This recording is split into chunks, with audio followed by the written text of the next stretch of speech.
The Krylian Empire had conquered 1,000 worlds across 3 spiral arms of the galaxy, yet none had prepared them for humanity.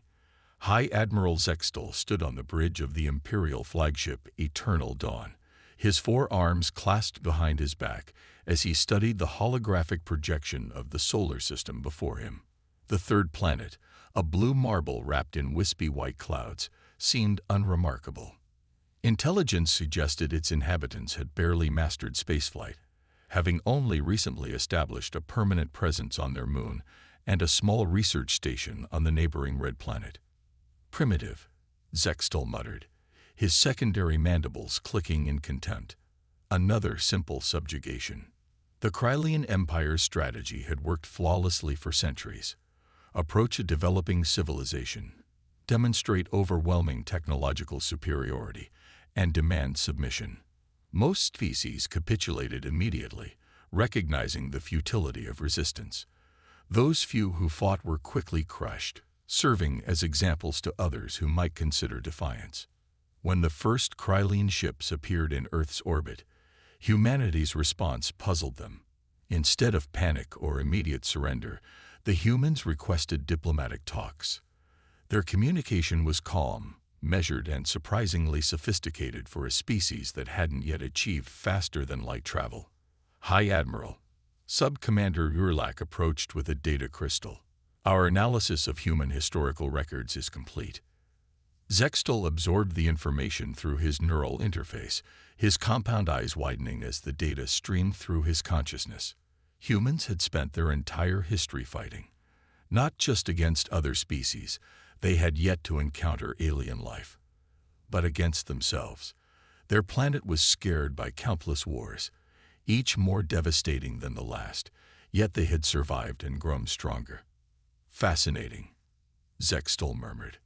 They turned warfare into an art form, yet they choose peace. Perhaps they're more enlightened than we assumed. That fatal misconception would cost the Krylian Empire dearly. The diplomatic meeting was set aboard the International Space Station, modified to accommodate the alien visitors. As Zextal delivered the Empire's traditional ultimatum, he noticed something unusual in the human delegates' expressions.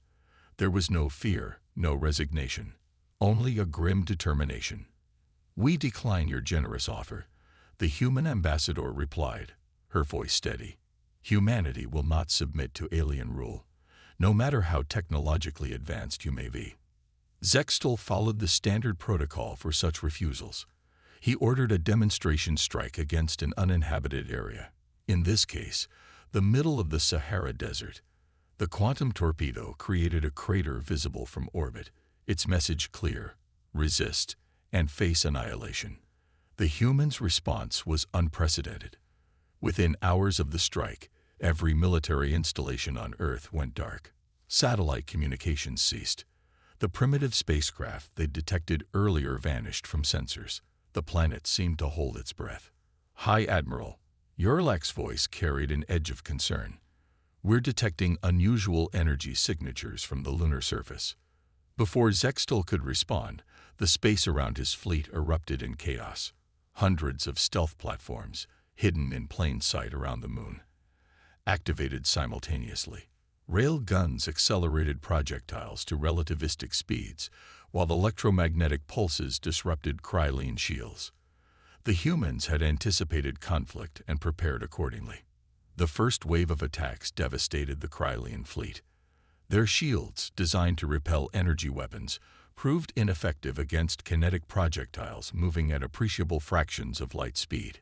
Ships began falling from orbit, their hulls perforated by weapons whose existence humanity had kept secret. "Impossible," Zextal whispered as the Eternal Dawn's bridge erupted in emergency signals. They were prepared. All this time. The truth dawned on him too late. Humanity's peaceful overtures hadn't been signs of weakness. They were genuine attempts to avoid unnecessary conflict. Their apparent technological limitations weren't indicators of primitive development.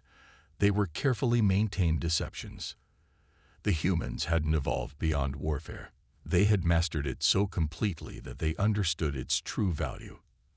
As a last resort. Their diplomacy wasn't born of fear, but of wisdom. Their preparedness wasn't paranoia, but pragmatism. As the Eternal Dawn systems began to fail, Zextal received one final transmission from Earth. The same ambassador's face appeared on his screen, her expression now carrying a weight of sadness. "We tried to warn you," she said softly. "Humanity doesn't want to fight. But if forced to war, we will not fight to survive. We will fight to win. Your empire has never faced an enemy like us, not because we're stronger or more advanced, but because we understand the true cost of conflict. We are reluctant warriors, and that makes us the most dangerous of all." The last thing Zextal saw before the emergency teleporters activated was Earth's surface lighting up with launches. Humanity hadn't just prepared for defense. They were ready to take the war to the stars. The Krylian Empire had made a terrible mistake. They had assumed humanity's preference for peace was a weakness, never understanding that it was their greatest strength. The United Earth Defense Council convened in their underground facility beneath the Rocky Mountains as reports of the first battle's aftermath streamed in. Admiral Sarah Chen, architect of humanity's hidden defense network, studied the holographic display showing the retreating Krylian vessels. 97 enemy ships destroyed or disabled. She reported to the assembled leaders. 0 civilian casualties.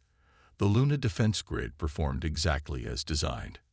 President Torres of the United Earth government leaned forward, his weathered face illuminated by the holographic glow. "And now we've shown our hand. The element of surprise is gone. Along with any hope of peaceful resolution," added Dr. Marcus Webb, head of Xenoanthropology. He had spent the last decade studying the scattered transmissions they'd intercepted from various alien civilizations, preparing humanity for this inevitable first contact. The Krylians don't negotiate after being challenged. Their entire society is built on absolute dominance. The room fell silent as the implications settled in. Humanity had spent the last 50 years preparing for this moment, ever since the first detected alien signals made it clear they weren't alone.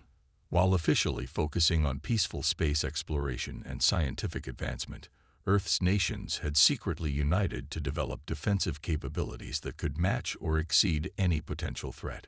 "Show them," Admiral Chen commanded, and the holographic display shifted to reveal Earth's true military capability.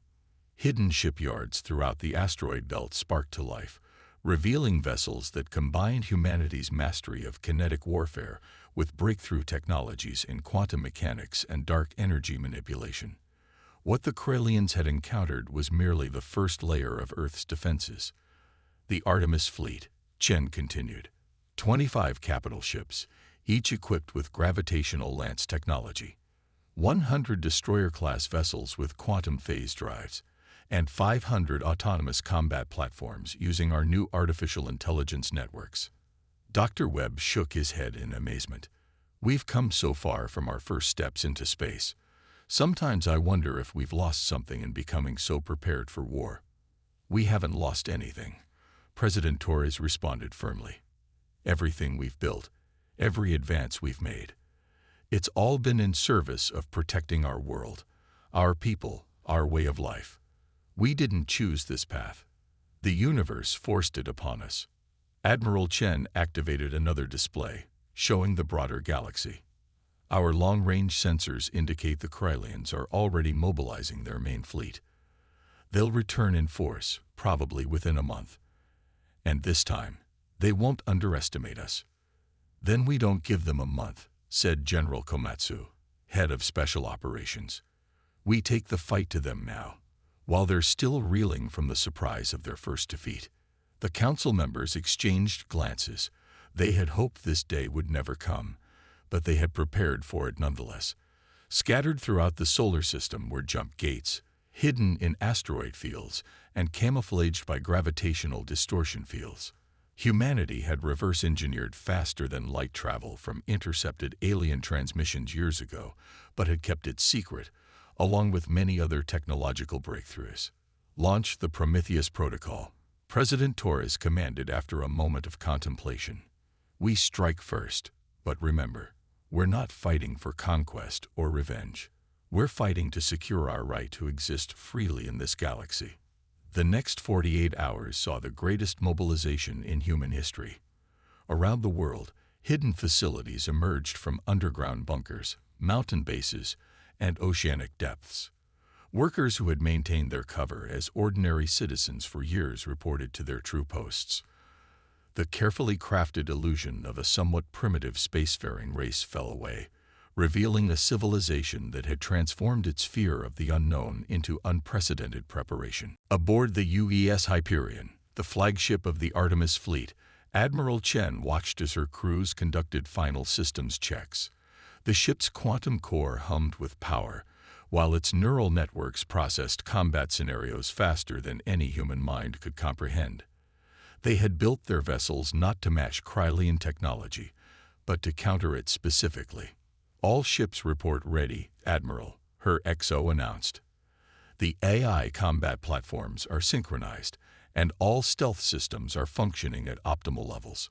Chen took a moment to appreciate the irony of their situation. Humanity had spent centuries dreaming of its first contact with alien life, imagining peaceful exchanges of knowledge and culture. Instead, they found themselves preparing for a war they never wanted but couldn't afford to lose. "Send the final message to Earth Command," she ordered. "Artemis fleet deploying under Prometheus protocol.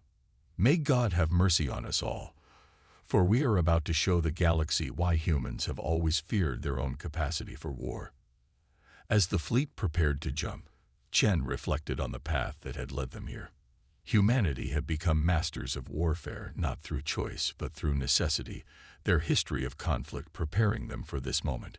They had learned to fight so well because they understood the cost of fighting, the value of peace, and the importance of being strong enough to defend it. The jump gates activated, tearing holes in space-time. The Artemis fleet, humanity's sword and shield, disappeared into the void, carrying with them the hopes and fears of their entire species. The galaxy was about to learn why Earth's children had become such reluctant masters of war. The Krylian Command Center on Nexus Station buzzed with activity as emergency reports flooded in from across their territory. Supreme Commander Vexthor, recently appointed after the disgrace of his predecessor, struggled to make sense of the chaos unfolding before him.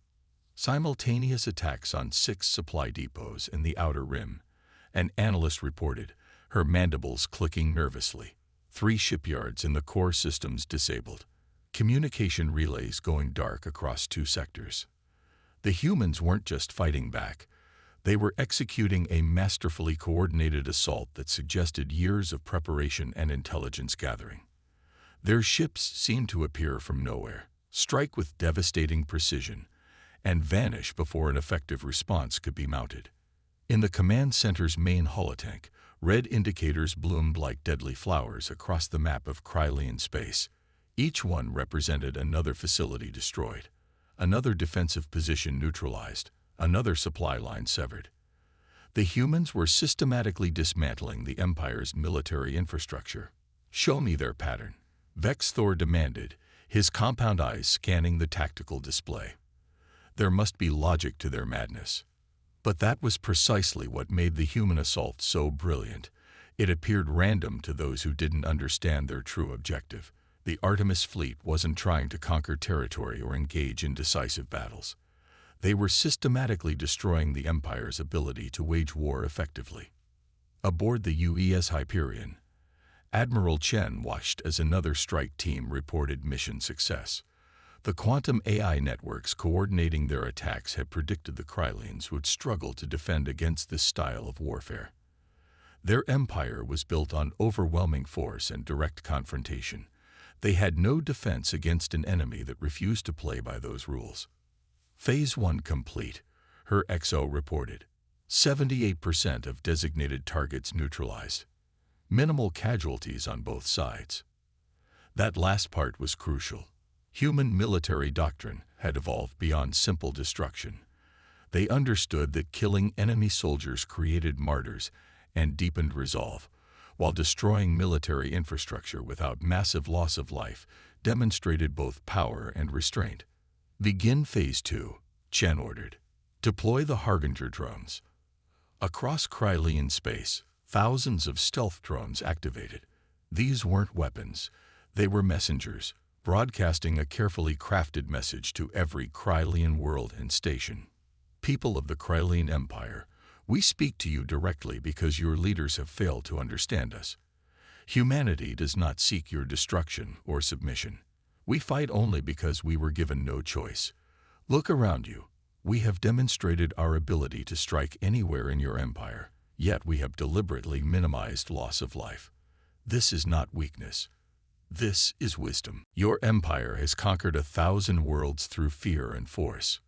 We offer something different, a chance to evolve beyond the cycle of dominance and submission. End this conflict now, and we will help you transition to a new way of existence. Continue, and we will be forced to demonstrate why humanity's greatest strength is not our weapons, but our reluctance to use them.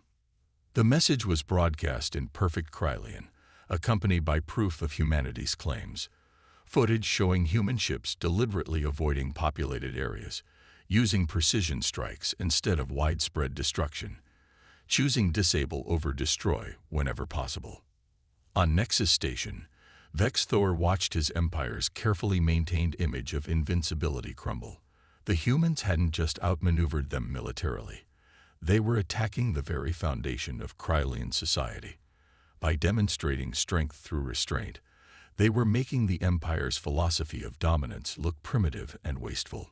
Sir, his aide approached cautiously, we're receiving reports of civil unrest on 12 core worlds. The human's message. It's causing people to ask questions. That was the true genius of Operation Prometheus. It wasn't just a military campaign. It was psychological warfare on a galactic scale. Humanity had studied the Krylian Empire's history, culture, and social structures.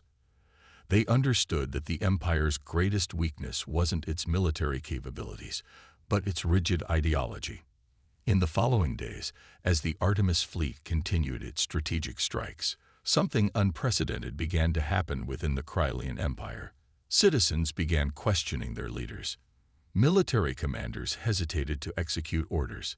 The Empire's absolute control began to show cracks. Admiral Chen received the reports with grim satisfaction. The human strategy was working exactly as planned.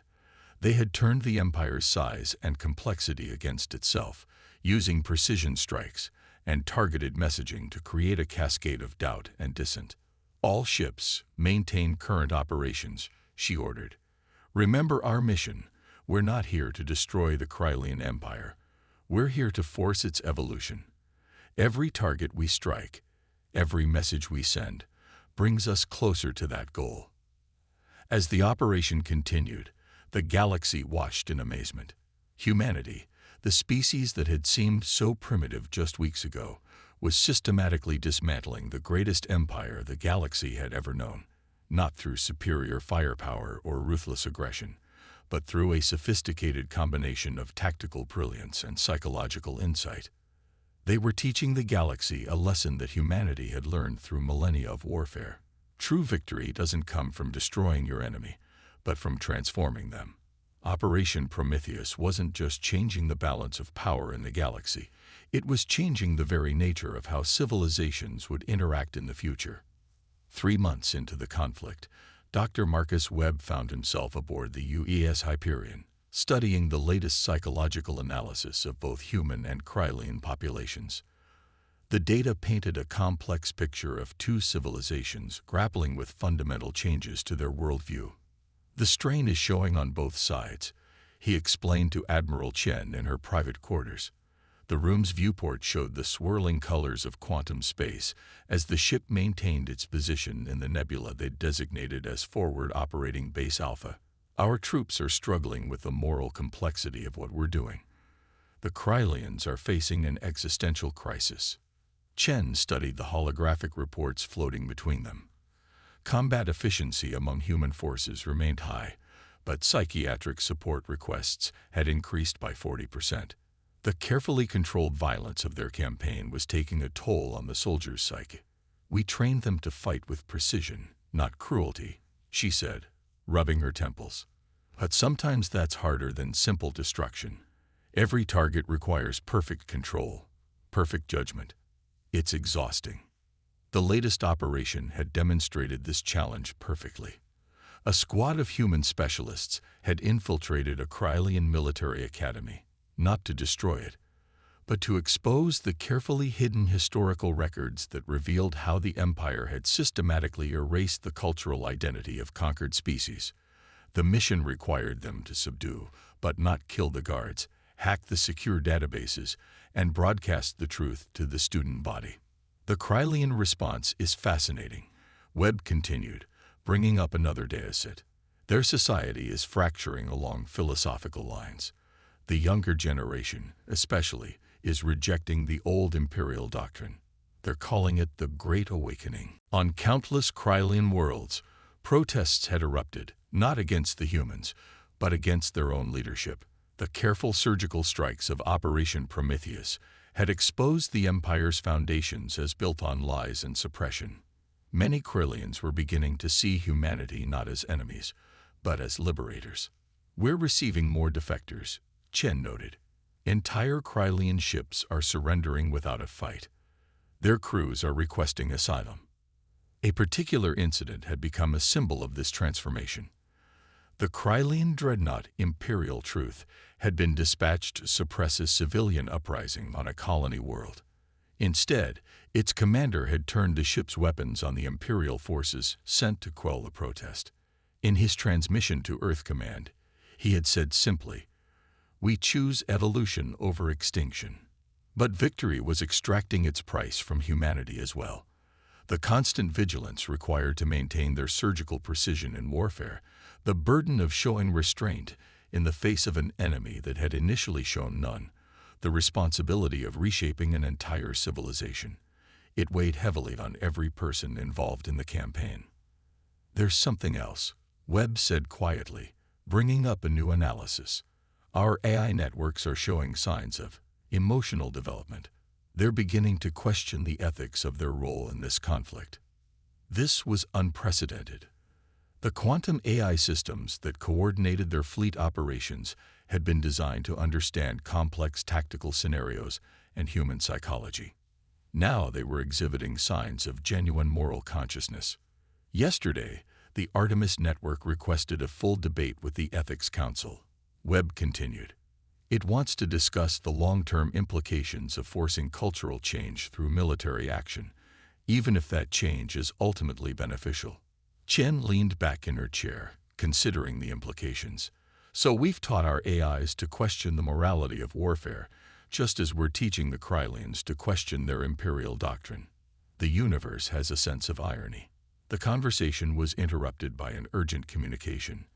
The holographic form of President Torres appeared in the room, his expression grave. "We've received a transmission from the Krylian Central Council," he announced. "The reform movement has reached their highest levels of government. They're requesting a ceasefire and direct negotiations, not with their military command, but with their civilian leadership and the heads of their philosophical schools." This was the moment they had been working toward, yet it brought new challenges. The galaxy was watching. How humanity handled this transition would determine not just the outcome of this conflict, but the template for interstellar relations for generations to come. "There's something else," Torres added. "They're specifically requesting Dr. Webb's presence at the negotiations. They say they want someone who understands both the human capacity for warfare and our desire for peace." Webb looked startled, but Chen nodded in understanding. The Krylians had realized that humanity's true strength lay not in their weapons or tactics, but in their ability to understand and shape the psychology of conflict. They wanted to learn not just how humans fought, but how they thought. "The real work begins now," Chen said, standing to look out at the swirling quantum space. "Winning the war was just the first step. Now we have to win the peace." As the Hyperion prepared to head to the negotiations, Webb found himself reflecting on humanity's journey. They had become masters of warfare not through love of violence, but through their deep understanding of its cost. Now they had the chance to become masters of peace, teaching the galaxy that true strength lies not in the ability to destroy, but in the wisdom to know when not to. 5 years after the Krylian conflict, the Great Hall of the newly established Galactic Concordat hummed with activity. Representatives from 37 spacefaring civilizations had gathered on the neutral station orbiting Alpha Centauri, built as a symbol of humanity's commitment to peaceful cooperation. Admiral Sarah Chen, now serving as Earth's Secretary of Interstellar Relations, stood at the observation deck watching ships from across the galaxy dock at the station. Each vessel represented a different species, a different culture, all brought together by humanity's unexpected emergence as a galactic power. "Quite a change from 5 years ago," Dr. Webb commented, joining her at the window. His role as chief xenanthropologist had expanded to include overseeing cultural exchange programs between Earth and other civilizations. Most of these species were hiding behind their borders, afraid of drawing the Krylian Empire's attention. Now look at them. The transformation had been remarkable. After the successful negotiation of the Krylian Peace Accord, humanity had extended an open invitation to all spacefaring races to join in creating a new framework for galactic cooperation. The response had exceeded all expectations. The Artemis Network has finished its analysis of interstellar relations over the past 5 years, Chen said, reviewing the data on her neural interface. Incidents of aggressive expansion have dropped by 87%. Scientific and cultural exchange programs have increased by over 300%. The quantum AI networks that had once coordinated humanity's military operations now served as impartial mediators in interstellar disputes. Their evolution into truly sentient beings had given them a unique perspective on organic civilizations' conflicts and ambitions. The Krylians themselves have become our strongest advocates, Webb noted with a hint of pride. Their transformation from conquerors to philosophers has inspired others to examine their own societies. In the years following the conflict, the former empire had undergone a remarkable renaissance. Their martial prowess had been redirected into becoming peacekeepers. Their administrative efficiency now served to coordinate humanitarian efforts, and their philosophical schools had embraced the challenge of developing new models of interstellar cooperation. The day's main event was about to begin. The signing of the Sentinel Protocol, a framework for responding to existential threats to galactic civilization. Humanity's experience had taught them that preparation for conflict was essential, but it must be tempered by wisdom and restraint. "Representatives, please take your seats," announced the Artemis Network's holographic avatar, a synthesis of human and alien aesthetic design. The signing ceremony will commence shortly. As Chen prepared to deliver Earth's opening remarks, she reflected on the journey that had brought them here. The hall before her was filled with beings of incredible diversity: the crystalline consciousness of the Thedians, the collective minds of the Tsar Collective, the silicon-based lithoids, and dozens more. Each had their own history of conflict and cooperation, their own fears and aspirations. "Distinguished representatives," she began, her words automatically translated into each species' preferred form of communication. 5 years ago, humanity was forced to demonstrate our mastery of warfare. Today, we gather to share what we believe is a far more important mastery: the ability to maintain peace through understanding, preparation, and wisdom. The Sentinel Protocol was humanity's gift to the galaxy, a comprehensive framework for maintaining peace that acknowledged both the necessity of strength and the paramount importance of restraint.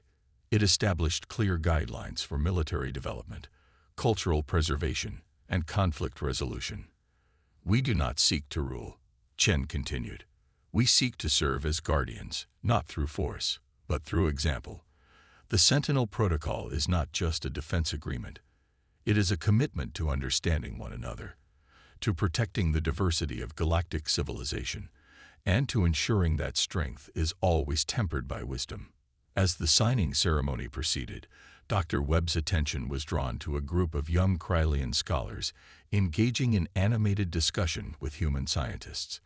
They were examining holographic models of a new type of quantum communication system that would allow for instantaneous exchange of cultural and scientific knowledge across the galaxy. "We've come so far," he murmured. from preparing for war to building bridges across the stars.